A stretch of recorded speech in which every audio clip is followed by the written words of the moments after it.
Hi, everybody. How are you doing today out in the Surrey School District? We are so excited to be here to share our Stories of Stigma conference for Surrey specifically.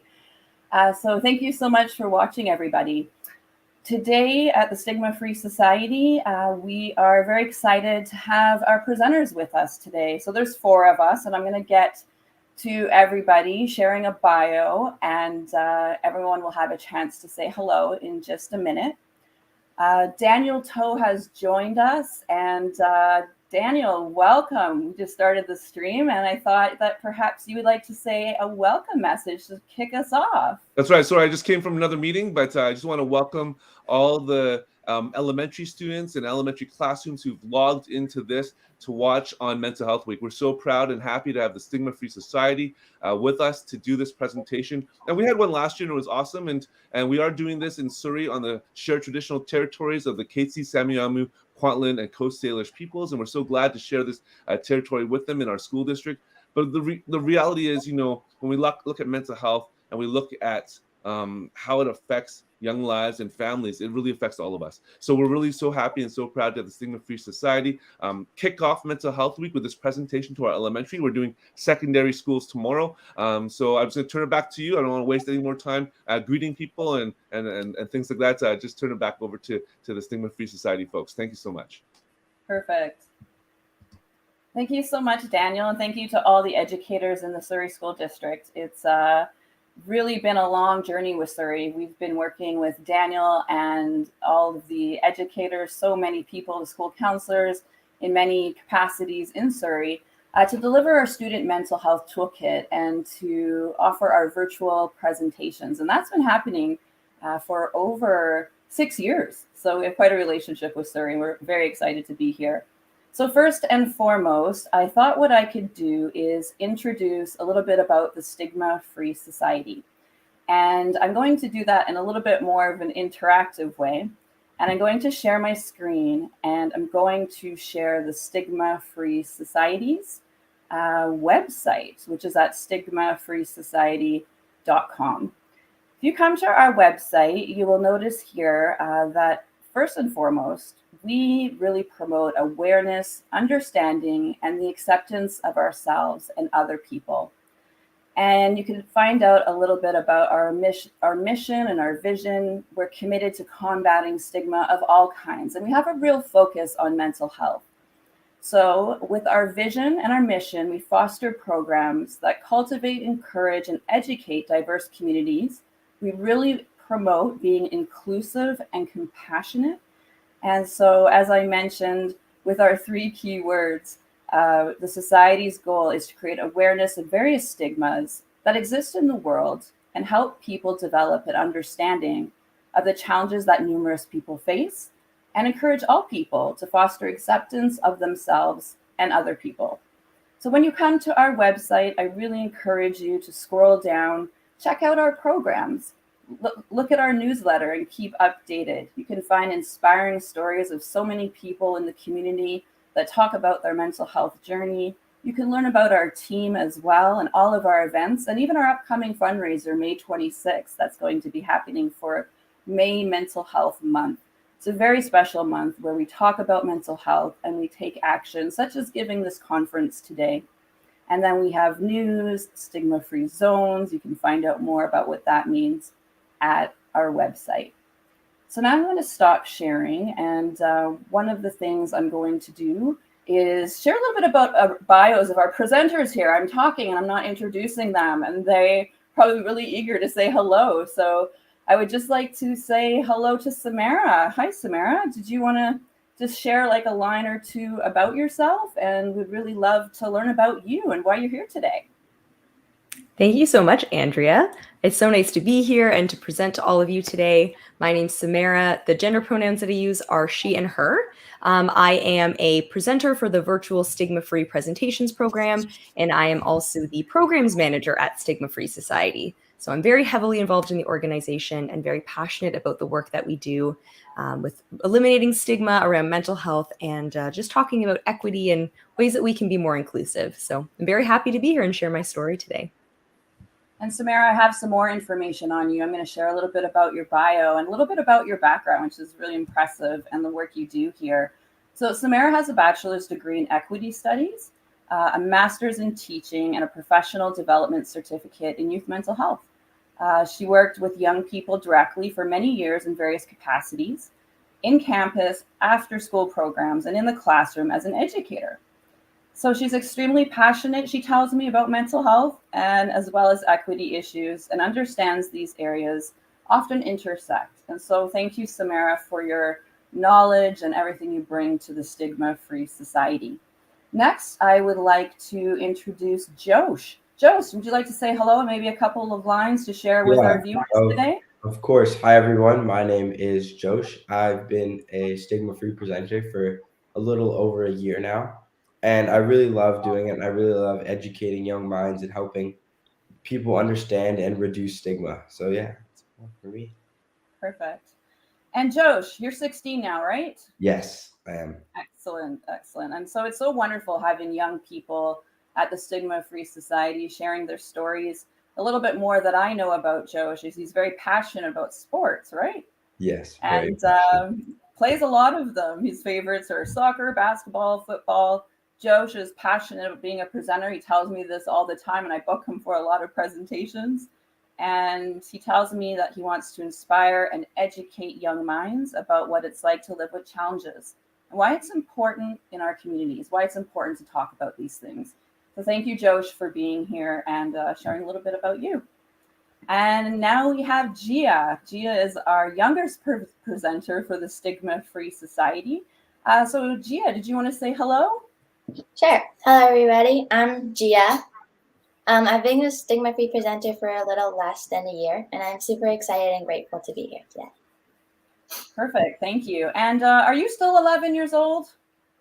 Yeah, I'm turning 12 on Wednesday. Okay. I was wondering. I just made it. So yeah, a little bit more that I know about Gia. She has a really big heart and a unique mind.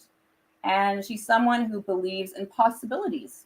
Gia is a senior volunteer with Dolphin Kids, Future Ready Leaders, where she helps teach younger children important social, emotional, and innovation skills.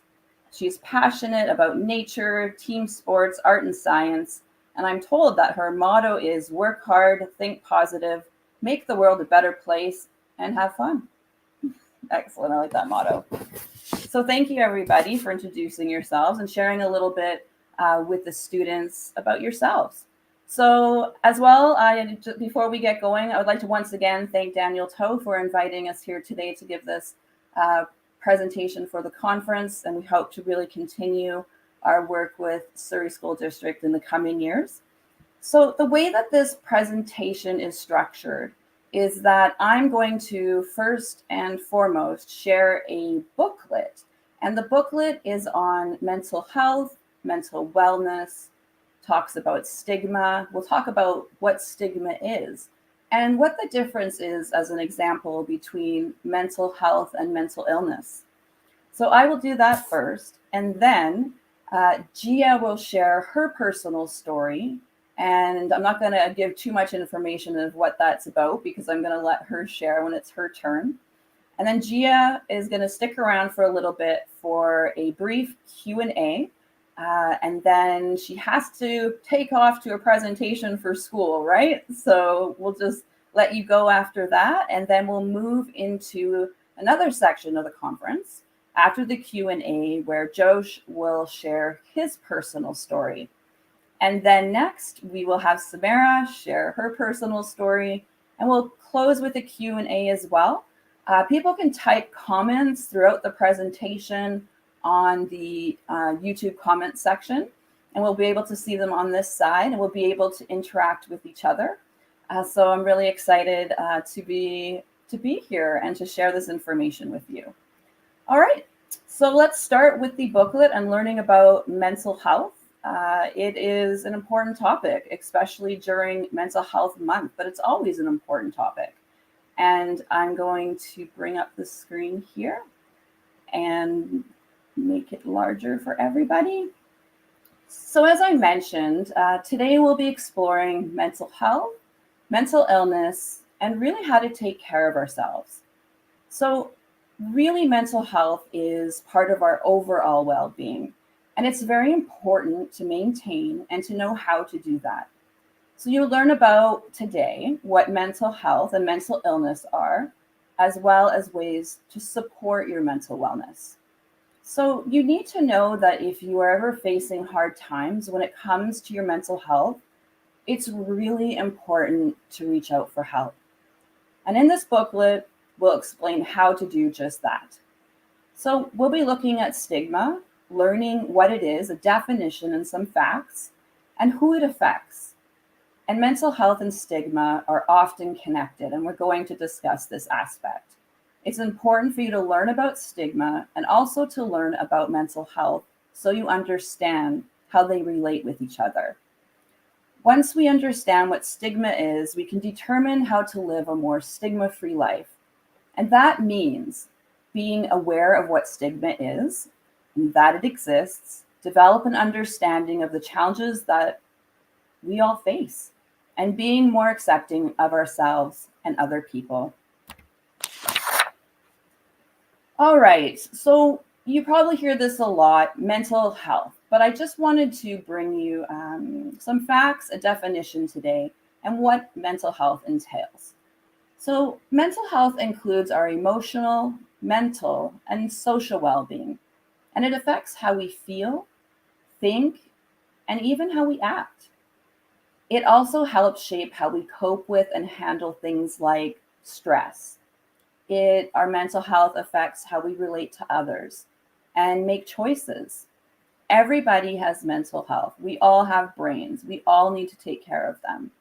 So mental health, it can shift from good to bad and back and forth again throughout the day. And there is actually a big difference between mental health and mental illness. So as I mentioned, we all have mental health, but not everybody faces mental health challenges or mental illness, even though quite a bit of us do, but it's important to know the difference between mental health and mental illness. So mental illnesses are mental health conditions that involve changes in emotion, thinking, or behavior, or a combination of these things. Mental illnesses are related to being upset emotionally for a long period of time, which is usually 2 weeks or more. And problems dealing with social, work, or family activities can become a problem. Mental illness is usually diagnosed by a doctor, a psychologist, or a psychiatrist, which is a mental health doctor. But not everybody has access to get diagnosed, but their experiences are valid as well, and we can never discount anybody. So examples of mental illnesses include things like depression, anxiety disorder, bipolar disorder, or attention deficit hyperactivity disorder, ADHD. So these are some examples of various mental illnesses. So taking care of your mental health, what does this mean? And what are some ways that we can take care of ourselves? So number one, pay attention to how you feel. What emotions are you experiencing right now? Think of that when you look inside. If you're experiencing challenging emotions, we can consider what can we do to boost our moods. Being aware of our emotions helps us to pinpoint what our body and our mind needs to feel better. So that number one, paying attention to how you feel, is really the first step. So number two, take time each day to do things that you love, things that bring you joy. Life is busy. We often get caught up in responsibilities, and we forget to take time each day to do the things that bring us joy. As an example of this, if you love spending time in nature, try going for a walk every evening, or even for 15 minutes. So number two, take time each day to do things that you love. This will boost your mental health, and it can help you. Number three, spend time with your family and friends. Staying connected to others is very important for our mental health. If you don't have time to see them in person, you could send them a text or Give them a video call, as that can work too. One of the things that I've realized is that as human beings, we really need connection.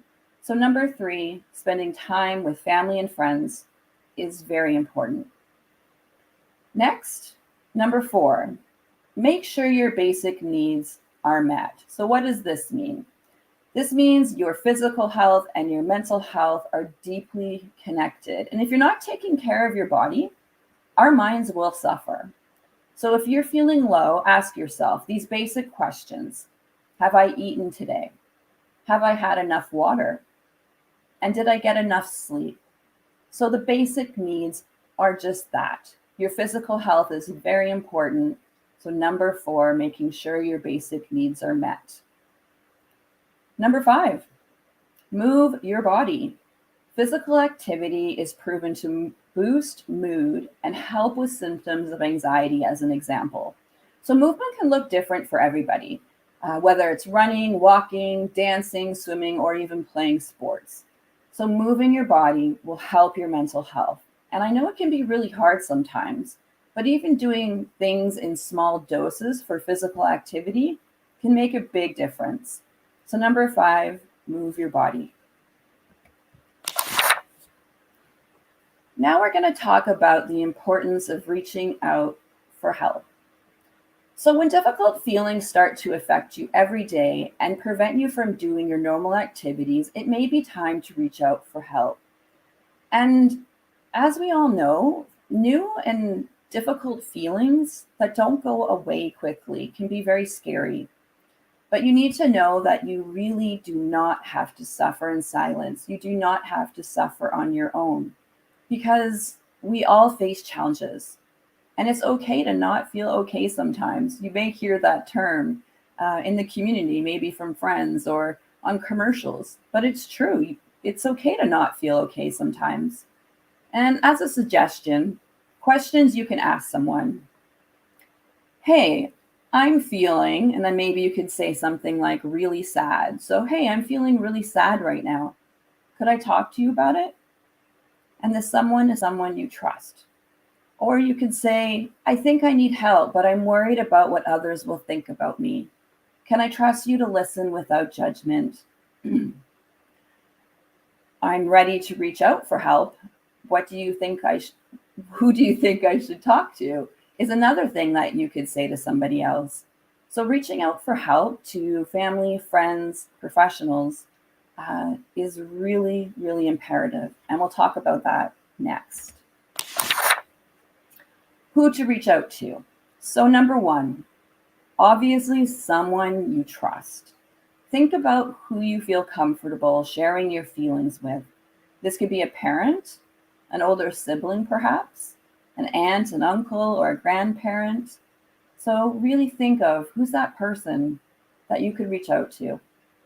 Number 2, you've probably heard of Kids Help Phone. It's a great resource. You can talk to someone by texting, connect to 686868. And this resource is on our website, so you'll be able to find it. Or you can phone. There's a counselor available 24/7 at that phone number.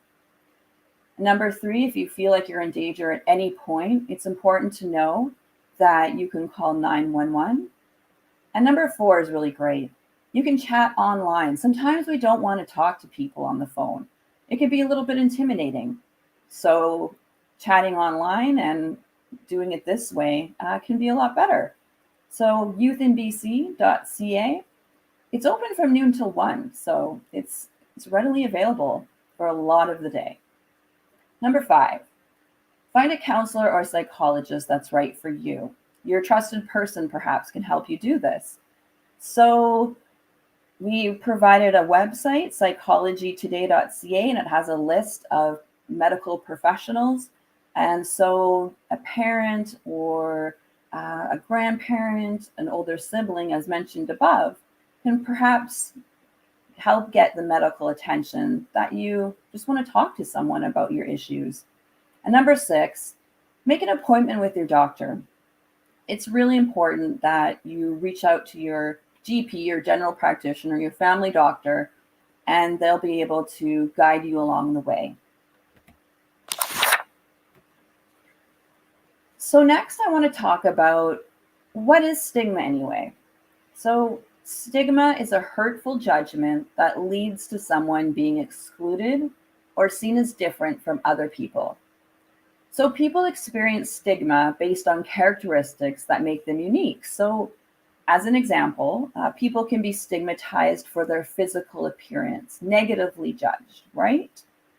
Gender identity, age, they can be negatively judged for their sexual orientation, race, ethnicity, education level, if they have a mental illness, if they have disabilities, and there are many more.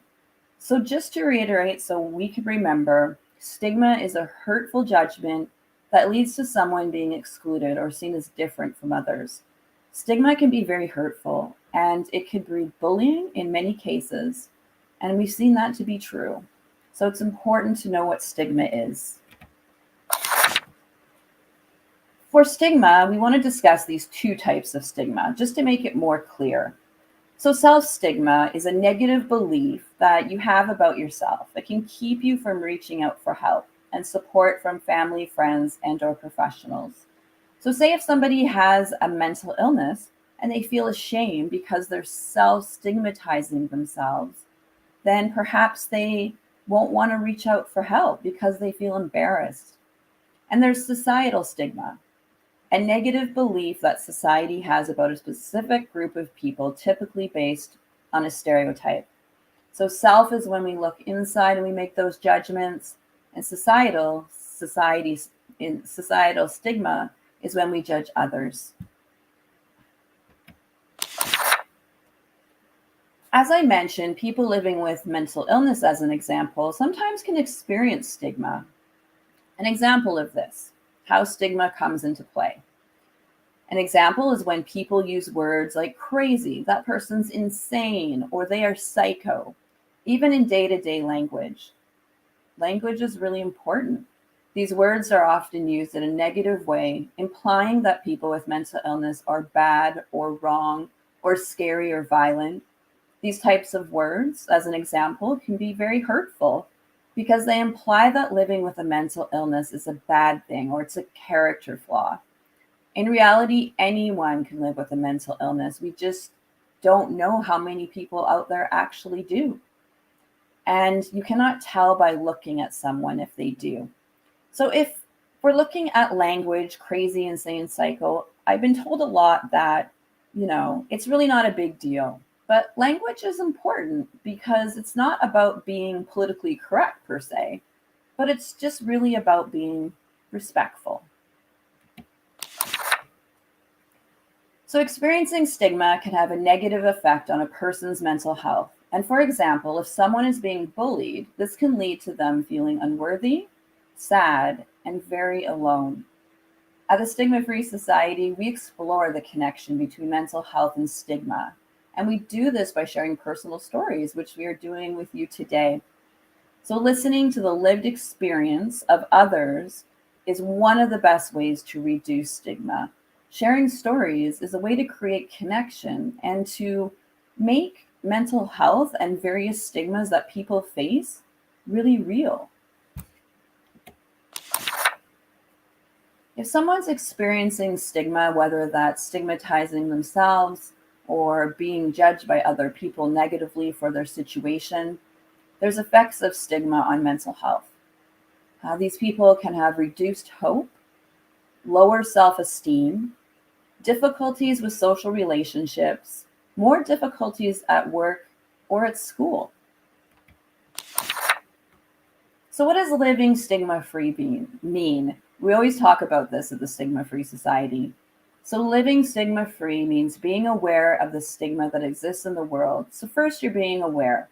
Then you're developing an understanding of the challenges that other people face and being accepting of them, of yourself and other people. So when we break down the stigma in our lives, we can have an impact on others, and that impact can be very positive.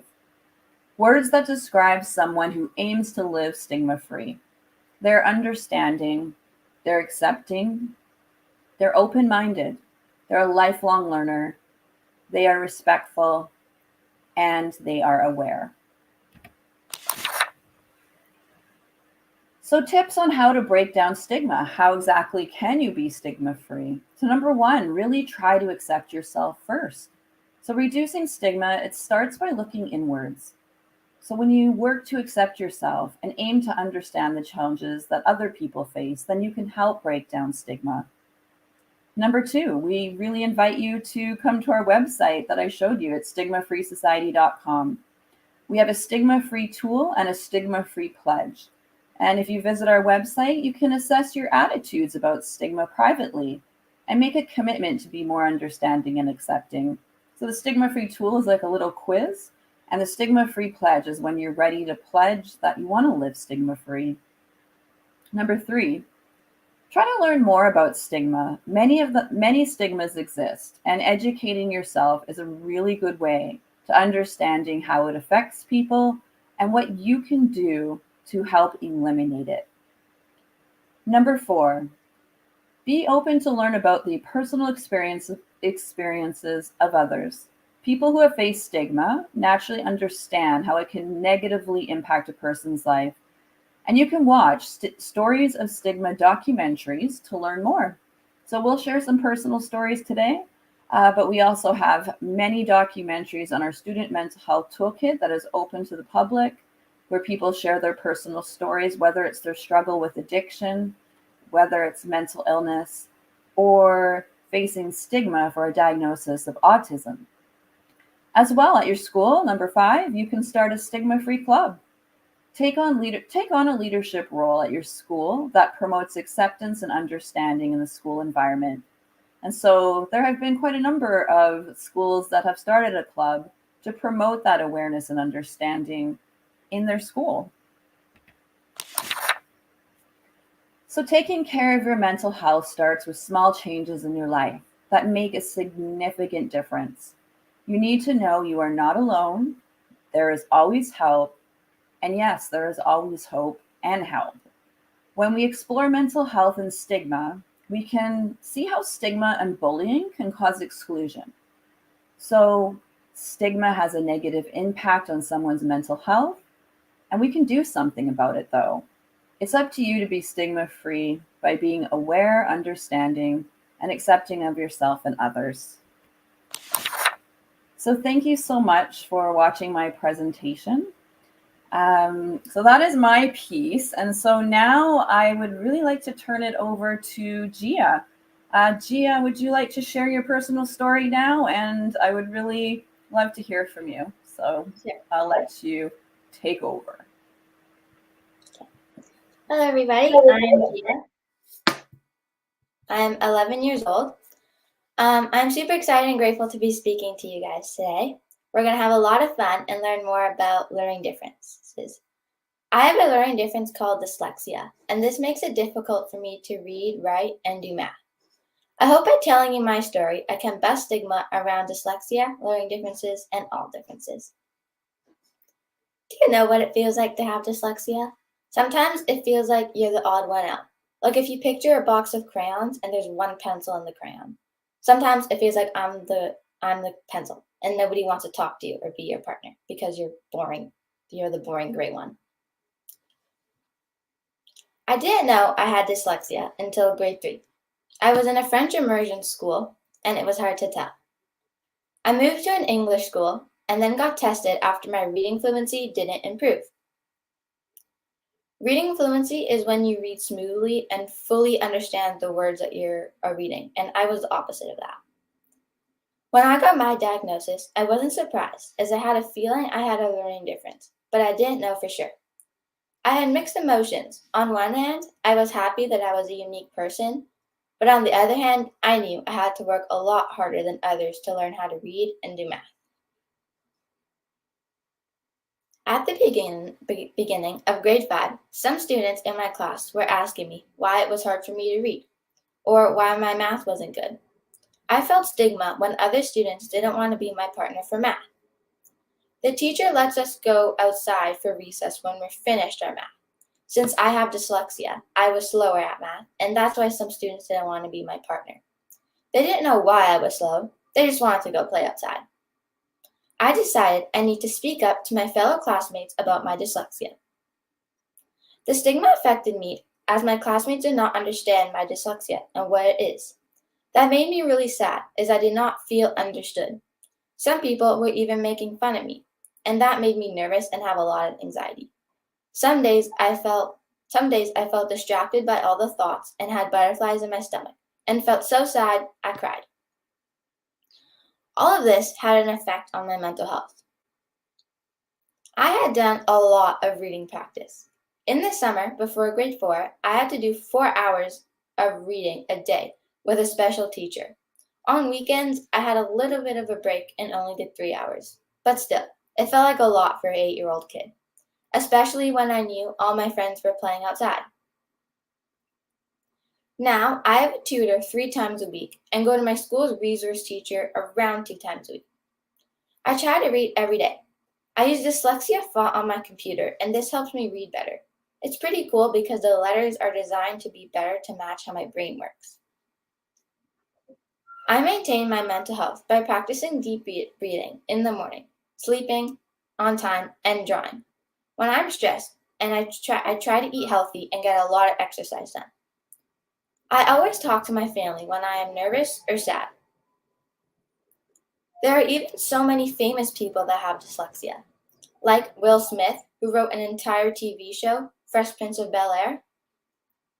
Albert Einstein, one of the world's most famous scientists, his theories unlocked the secret of the universe, and he received the 1921 Nobel Prize in Physics. Because of his dyslexia, Albert couldn't figure out which way the bunny goes through when he's tying his shoes. And Jennifer Aniston, who's an amazing American actress and is famous for her role Rachel in the hit show Friends. She has dyslexia and found it very difficult for memorizing her lines and scripts. She was interviewed by ABC News and said, I thought I was smart, but I wasn't. Well, I think that she is very smart. People who have faced similar challenges may have different experience. Having dyslexia is a gift to me because I can feel I can change the world in my own special way. Like Will Smith, Albert Einstein, and Jennifer Aniston, and so many others. We are all different, and we all have our gifts. Make sure you use yours. So next time, when you see a classmate who is having trouble with reading or writing, maybe you can ask them if they need help, or maybe you can ask them to be their partner. That one small gesture could really help. If you are seeing somebody who is getting bullied for not having a partner, you could always ask them to be your partner. But please, do not judge them. Do not think of them as someone who is not as smart as you. Instead, think of them as someone who sees the world in a different way. And because of this, they can think of new and exciting ideas. Thank you. Great, Dia. Thank you so much for sharing your personal story. Every time you do, I enjoy it immensely. I really appreciate your courage. I know that it isn't easy to talk about our challenges, but when we do, I think it can be very empowering. Gia, do you find like sharing your story makes you feel better, or how do you feel about that? Yeah, it makes me feel better, for sure. Okay, great. All right, so I have a question. How can one get access to your student mental health toolkits? But does anybody have a question for Gia that they would like to ask for anything at all? And in the meantime, while anybody will type anything, I'll show you how to get access to our student mental health toolkits. So just hang on one second here. I'm going to do a share again.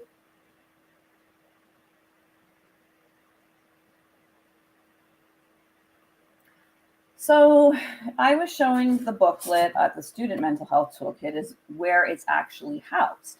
So I'm just going to go to studentmentalhealthtoolkit.com, and the way to gain full access, you can come to the youth main homepage or the teens main homepage and enter the toolkit site. There's no cost for using the Student Mental Health Toolkit as we have generous funders. And you can just go here to gain full access. Click on the button, fill out the information, school organization, school district, your email, and then we follow up with the link. And that's how you can gain full access. As well too, I'm gonna go back here and into the youth side. and the menu here. The menu will help you navigate the Student Mental Health Toolkit. And just to keep it brief, I mentioned those personal stories that educators can share with students, or students can actually watch at home as well. You click on the virtual stigma-free presentations. And on this page, when you scroll down, you can learn about our virtual presentations program, but most importantly, our Stories of Stigma documentaries. These are all pre-recorded documentaries that you could share in your classrooms and students can watch at home. And as you can see here, we have Mac sharing their story, talking about gender identity. Kamal shares about addiction. Lucas shares about his diagnosis with autism. Madeline discusses bipolar disorder and the challenges that she came up against that as well. All right, so I have a question. Gia or Josh, do your friends support you in learning more about mental health at school? Gia, did you want to share a little bit about that? So, do your friends support you in learning more about mental health at school in any way? I'm not really sure, well, because some of my friends don't know what mental health is, so they wouldn't really understand. But some of them, yeah, they do. Whenever I'm feeling like down or I got bullied or something, they would always help me and stuff like that. Nice. What about you, Josh? Yeah, for sure. I feel like my friends always, when I explain to them kind of what about my ADHD and my learning differences, once they kind of understood it and kind of figured out what it was going to be like and some of the struggles I might have had, they were definitely there to support me. So yeah. Nice. Thank you so much, Josh. And if anybody has any other questions, you can put them in the chat now. Also, I really highly suggest, as we are going to be sharing stories from our last two presenters, Samara and Josh, that you could write down questions on pieces of paper and perhaps submit it to your teacher. That's another way that people can create questions and remember what they want to ask. So I just want to close off just this portion of the Q&A. We'll move into the next section of the presentation. Gia, good luck today on your school presentation. You're really busy today, aren't you? Yeah. All right, so thank you so much. And Gia, we'll be talking to you soon, so you can log off. Thank you. All right. Okay, everybody. So now as we continue on, I'm going to have Josh share his personal story. So Josh, would you like to take it away? Yeah, that sounds good. Sorry, I kind of lost my voice, so my throat is like a little bit croaky, so please excuse that. But hello, everyone. My name is Josh Kunkun, and I'm very thankful to be speaking with all of you today. I'm super excited to be here and share my story. Today, I'm going to talk to you guys about attention deficit hyperactivity disorder, or ADHD. I will describe both the ups and downs of having ADHD. I will outline what ADHD is and how it affects millions of people. And lastly, I will explain why ADHD and focus is important and how you can help yourselves and each other with issues of focus and concentration. I was diagnosed with ADHD in grade 5, and I have had quite the journey with understanding how it affects me and others. I have come a long way and want to share my experiences with you guys in hopes of reducing stigma and giving you a better understanding of ADHD. I'm now going to be demonstrating what might be happening to me in my brain in the middle of class while in school. Another person with ADHD may have a totally different experience, but this is a scenario that I find myself constantly happening to me. Oh, what's that thing on the roof? Hey, that guy over there, he's a really cool pencil. Oh, he's definitely playing video games in the back. I wonder what's for dinner tonight. Oh, I hope it's pasta. I love pasta. Are we talking about Shakespeare again? Oh, this chair is so squeaky. I really want to go outside and run around. Basketball with my friends would be amazing. Ow, I hit my knee. I better stop fidgeting. Josh, can you answer the question, please? Huh? Sorry, can you please repeat the question, Miss Warner? Why did Caesar say, "Et tu, Brutus," in Shakespeare's play, Julius Caesar? Miss Warner, I believe Caesar said this because he was so shocked to see his best friend Brutus betraying him. Wow, Josh, I'm surprised you got that right. You seem so distracted. Of course I was distracted, Miss Warner. I have ADHD. Today, I would like to speak to you guys about my Brutus, my best friend that can sometimes betray me, my ADHD. For those of you who don't know who Brutus is, he is a character in a famous play about the king Julius Caesar. In the play, he was Caesar's best friend who ended up betraying him in the very end.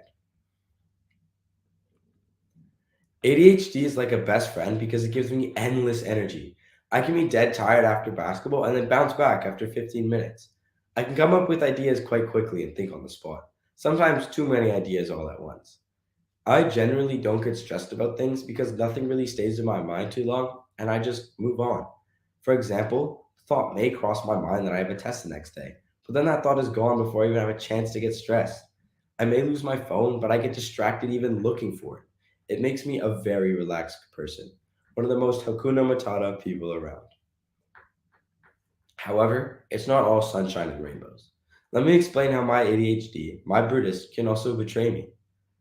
Since I can be so distracted, I often don't register little things such as where I put my shirt, my laptop, my sock cleats, my homework. You get the point. It's not fun constantly misplacing, finding, and then losing again many of my things. It's also really hard for me to focus and get work done. And since I'm always thinking of something else, I often make mistakes in tests. My brain has a really hard time planning ahead. And long term projects like book reports can end up being complete last minute disasters. Teachers sometimes think I'm lazy or not even interested in the lessons, even though I may really like the topic. All of this affects my grades, but I know I'm a lot smarter than my grades show. The worst part is, people can sometimes find me loud, uninterested, and frustrating. This can affect my relationship with my friends, teachers, and parents, which in turn affects what I think of myself, my self esteem, and my identity. All of these are the benefits and drawbacks of ADHD and why it is my Brutus, my best friend that can betray me. This is the problem with ADHD, and it can be pretty hard. ADHD is defined by a constant pattern of inattention, hyperactivity, and impulsivity. Some people do not have hyperactivity part though. That's called ADD. ADHD affects the front part of the brain and results in a difficulty with paying attention. Impulsivity is just not thinking before you make a decision, and it may lead you to do something pretty dumb. As I said, this isn't always a bad thing though, and many people with ADHD do very well in life. ADHD impacts millions of children and adults. Up to 10% of children and teens have ADHD, and about 4% of adults. That means, on average, every classroom of 30 students has 1 to 3 children with ADHD. One of the most inspirational figures in my life is my 90-year-old grandfather who also has ADHD. On one hand, my grandfather is so forgetful, disorganized, impulsive, scatterbrained. And on the other hand, he is a math genius, reads 5 languages, and consistently found innovative ways to overcome major hardships in his life, to pursue his dream of becoming a math teacher.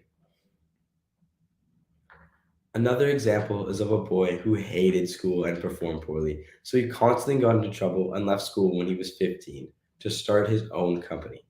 He had a lot of great ideas, tons of energy, and people were drawn to him. This led him to become an entrepreneur, building a major record label called Virgin Records, owning a large airline fleet, sending tourists into space, and inventing an underwater plane.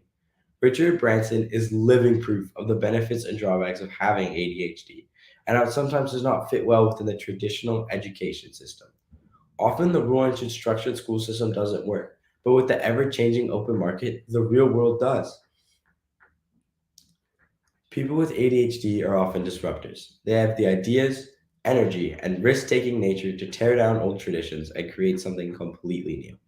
Did you know that people with ADHD are 300% more likely to start their own companies? Many top athletes, musicians, artists, writers, and scientists of the world have ADHD. You see, people with ADHD don't have a deficit in focus for all things. People with ADHD, like myself, have hyper focus for the things they love, their passions, whether it is business like Richard Branson, math like my grandfather, or sports for me. This is why we have the potential to be leaders. When we are supported, people with ADHD can do amazing things. Unfortunately, it is not always a happy ending for those with ADHD. Many don't end up reaching their potential because of their symptoms of impulsivity or learning issues. About 20% of teens with ADHD skip school repeatedly. A third fail or repeat a year, and a staggering 30 to 40% of people with ADHD will eventually drop out of school. Those who leave high school are more likely to be unemployed, unhealthy, be a victim of a crime, go to prison, or become homeless. Sorry. My throat is acting up.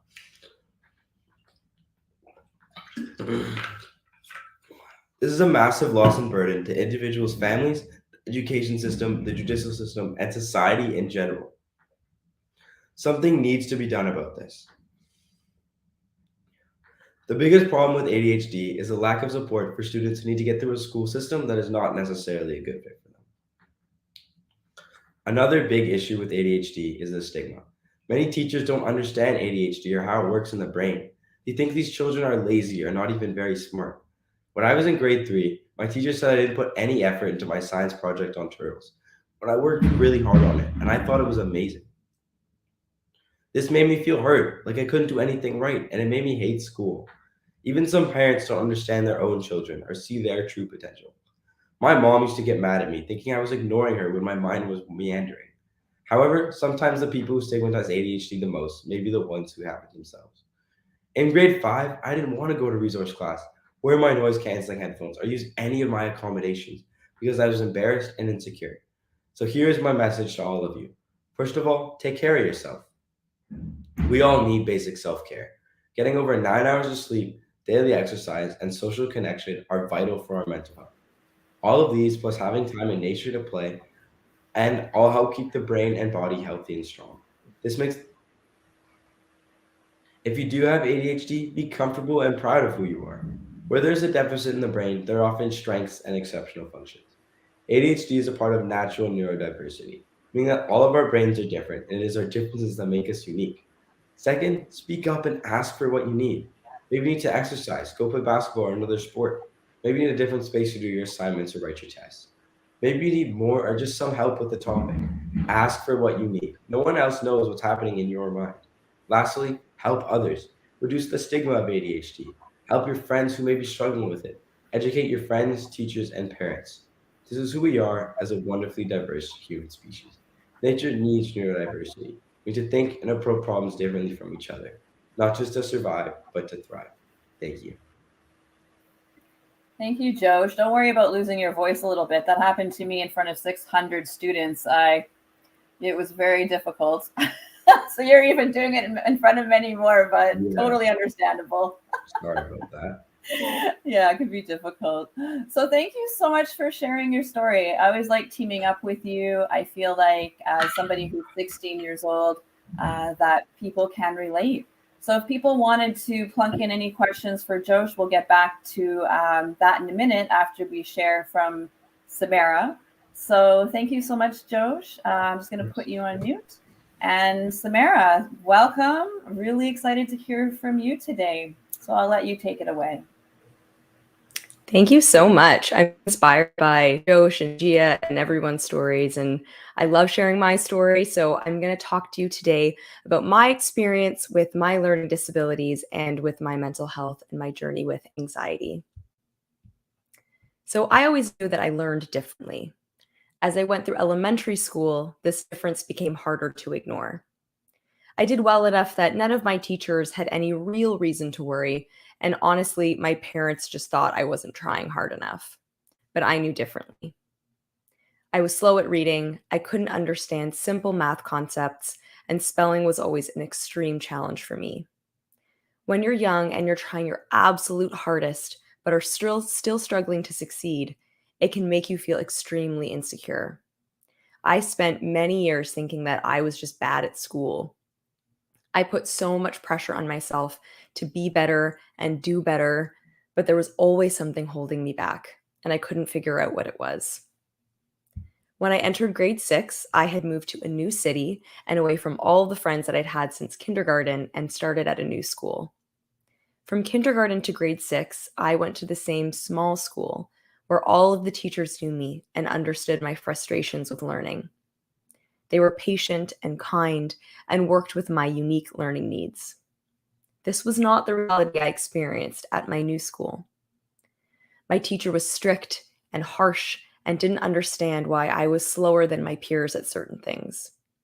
He pushed me so much that I became frustrated and constantly down on myself. This led to the beginning of my journey with anxiety. I had experienced anxiety before, but nothing like this.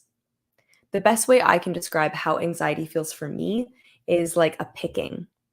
My brain feels like it's constantly picking, like there's an endless field of grass and each blade is a thought, and I have to pick every single blade one at a time. My brain is moving at lightning speed with this picking and picking and picking, and I can't stop it or slow it down. I just have to pick. My anxiety became so bad that I started refusing to go to school. I knew what awaited me when I walked into the building, so I would sit in the car with my mom every morning and refuse to go inside. When I was sitting in the car with my mom, I would experience what I now to be known as a panic attack. My heart would race, I would have difficulty breathing, I would be sweaty and cold all at the same time. It scared me so much. I actually thought that there was something physically wrong with me. One day I had missed so much school that the principal came out to the car and talked to me for about an hour about how I was feeling and what was stopping me from going inside. I was hesitant to open up to him at first and share what was happening in my mind. I hadn't talked to my friends or family or anyone about it. But finally, it had become too much, and I explained why I was avoiding school. I broke down. I told him that regardless of how hard I tried, there were certain things that I couldn't do that seemed to come so easily to my friends, like math and spelling and reading. He decided, along with my parents, that I should be tested for a learning disability. Once I was diagnosed with dyslexia and dyscalculia, it was like something finally clicked. Like Gia explained, dyslexia is a learning disability that can affect your ability to read and spell. Some people have really severe versions of dyslexia, where the words appear backwards to them on the page or the letters look completely jumbled up. For me, this just means that I'm slow at reading and I struggle with the order of letters in words when I'm spelling. Dyscalculia is a learning disability that impacts your ability to work with numbers and to visualize things in your mind. For me, this just means that math concepts are really difficult for me to comprehend, and I struggle with directions and reading maps. The psychologist who had done the testing explained my learning disabilities to me so perfectly. She said, "You are not just bad at school. Your brain is wired slightly differently than most other people's brains, and you need a different kind of support to be successful. It has nothing to do with your intelligence." I was thrilled and relieved and felt seen for the first time in my life. Once I had these diagnoses, I was able to receive additional support from my teachers, as well as work with the learning resource teacher at my school. With my new support system in place, I was finally able to work with my brain instead of against it. I to ease anxiety, but it didn't make it go away, not by any means. I still deal a lot with the internal struggle of self-stigma surrounding my learning disabilities. I often fear that I'll be judged by others or like I'm not as smart as everyone else because of the way that my brain works. The self-stigma that I experience contributes a great deal to my anxiety. As I've gone through life, I've come to understand that while all of the stuff with my learning disabilities might have kickstarted with my anxiety, it was not the cause. I've spent years on a roller coaster with my anxiety. Sometimes it's extremely difficult to manage. I'll go through periods where I'm so anxious that I can barely face my responsibilities. Other times it goes away enough that I almost feel like it isn't there. But just because I don't always feel it so strongly, it doesn't mean it's completely gone. I've learned that having generalized anxiety disorder, which is what I was diagnosed with, is very different than feeling anxious from time to time, which most people have experienced. I also came to learn that the panic attacks I was experiencing were connected to this anxiety disorder. Like with my learning disabilities, it took me a really long time to name my anxiety and to get it diagnosed. But once I was able to see it for what it truly was, I could seek help for it, just like with my learning disabilities. It has taken me many years, but I finally started seeing a therapist that I connect with and who helps me to work through the things that I feel anxious about. We talk and I share, and she helps me to see that while anxiety can feel overwhelming at times, I am not alone in it. She's always there to support me. It took me a really long time to find a therapist. I worried so much about the stigma associated with seeking help from a therapist. I initially believed that going to therapy would mean that I was signaling to the world that there was something wrong with me. When I started seeing a therapist, I didn't tell people I was doing so at first. Even now, I hesitate before I share with people that I'm in therapy. Why is this? Our society stigmatizes asking for help. It tells us that we should be able to handle all of our problems, fears, anxieties, and depressive periods on our own, and that reaching out for help makes us weak. This is not true. Receiving help from a therapist is brave. The work that I do in my therapy sessions is hard work, and it means that I have to expose some of the deepest, darkest parts of my brain to somebody else. It's vulnerable work, but it's necessary work, and it has made me stronger and more resilient. Coming to terms with both my anxiety and my learning disabilities has changed my life. I've learned how to be open and honest with friends and family about things that I've struggled with on my own for years. Now, when I'm feeling anxious, I know I have people I can talk to who will understand how I'm feeling and can offer support. I know that I'm not just bad at school, and I am capable of success. It just looks slightly different for me than it does for most other people.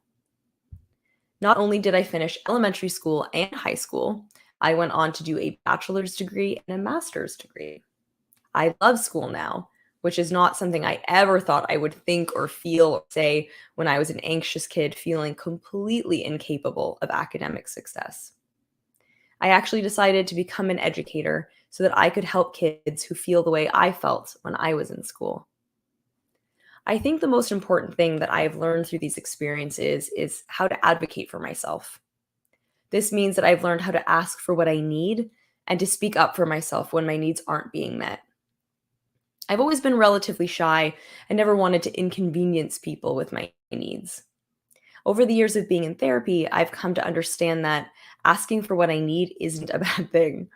It means I'm owning who I am and what my boundaries and limitations are. My experiences with both my learning disabilities and my mental health are unique to me. I can only speak to my own experiences, but I feel grateful to have been able to share my story with all of you today. Thank you so much. Thank you, Samara. Much appreciated. And just like I really enjoy teaming up with Josh, you and I team up quite a bit for presentations and Pro D days, and really appreciate your contribution to the Stigma-Free Society. If anybody has any questions for Samara, please plunk them in the chat for Josh or anything else that I could possibly answer. I also have some questions that if people wanted to share, I'd love to know if anybody learned anything about stigma and mental health that was new. Did you learn anything new today? Which is a really great question. And maybe how you can break down stigma in your life. So if anybody wants to share, you are more than welcome. And if not, then I'm going to invite Daniel Toe back to the group and engage him in some conversation, and would really like to talk about future plans for Stigma-Free in the Surrey School District.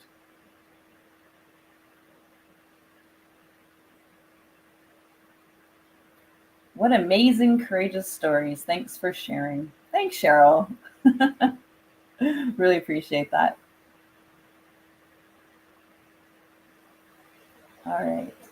Guess we got a quiet crew out there. Daniel, did you want to return to the stream? I'll put you into the stream. That's mine. There we go. So hi, Daniel. Hey, how's it going? Good. So we've come to the end of our presentation, and I was Awesome. Yeah, I've been listening. It's been really good. Yeah, I've been watching, and I have YouTube going off on the side here to see questions and stuff. So it's awesome. Yeah, they come up here too as well. We haven't really had many questions, but one thing, did you want to share about how this will be recorded, where it'll be available, and give any more guidance for people? Yeah, absolutely. So once this is all done, I'm gonna grab the download from Andrea or Samara or one of you, and then what I'll do is I'm gonna put it onto our district's Microsoft Stream. And so once I do that, I'll send out a memo to all staff to check out where they can get the Microsoft Stream, and so they can download it. No, well, not download it, but stream it from our internal Microsoft Stream, and either rewatch this or set up a class discussion, watch it in segments, whatever you folks want to do. It's also available to those who maybe have signed on later and want to catch some of the stories, or those who weren't able to sign on today, but can sign on afterwards with the classes. Sometimes the class times and the setup don't work out for some schools, especially secondary, where the block orders are all different. And so it's good for us to do this presentation, but also for people to access it after. So a memo will be going out at the end of the week about when the Microsoft Stream is. As soon as I get the download, I'll upload it to our district Microsoft Stream. Perfect. All right. Well, thank you, Daniel, for all of your amazing support of the Stigma-Free Society. You have been very key in helping us get into other districts and gaining interest across the province. So much appreciated.